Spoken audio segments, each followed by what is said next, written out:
కులాల మధ్య కుంపట్లు పెట్టి చలికాచుకునే పార్టీ వైసీపీ అని మంత్రి వాసంశెట్టి సుభాష్ విమర్శించారు. వైసీపీకి కల్లు గీత కార్మికుల గురించి మాట్లాడే హక్కు లేదని తెలిపారు. ఆ పార్టీ 5 ఏళ్ల పాలనలో గీత కార్మికులకు చిప్ప చేతిలో పెట్టిన ఎద్దేవా చేశారు. డమ్మీ కార్పొరేషన్ పెట్టి ₹1 కూడా నిధులు విడుదల చేయలేదని పేర్కొన్నారు. బీసీ కార్పొరేషన్ను తీసేశారని తెలిపారు. వైసీపీ జిల్లా అధ్యక్షుడు చిర్ల జగ్గిరెడ్డి అత్యుత్సాహంతో మాట్లాడుతూ తనపై తప్పుడు ఆరోపణలు చేస్తున్నారని మంత్రి సుభాష్ మండిపడ్డారు.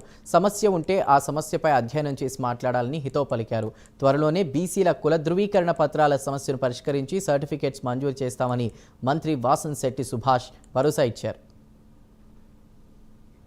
ఈ చేనేత కార్మికులకి సంవత్సరానికి 25,000, అలాగే మత్స్యకారులకి 25,000 అలాగే ఇచ్చుకుంటూ వచ్చారు. అయితే కళ్ళు గీత కార్మికులను మాత్రం చాలా చిన్న చూపు చూసిన వైనం. అలాగే బీసీ రిజర్వేషన్లు కూడా పడిపోయినాయి. వాళ్ళు మాట్లాడే హక్కు లేదు. అది టెక్నికల్ ప్రాబ్లం మాత్రమే. అది జీవో ఏమీ రిలీజ్ చేయలేదు.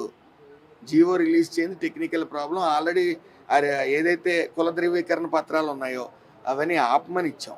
ఇంకా ఇష్యూ చేయొద్దు, అది షార్ట్అవుట్ చేసిన తర్వాత ఇష్యూ చేద్దామని చెప్పేసి ఆల్రెడీ చెప్పడం జరిగింది.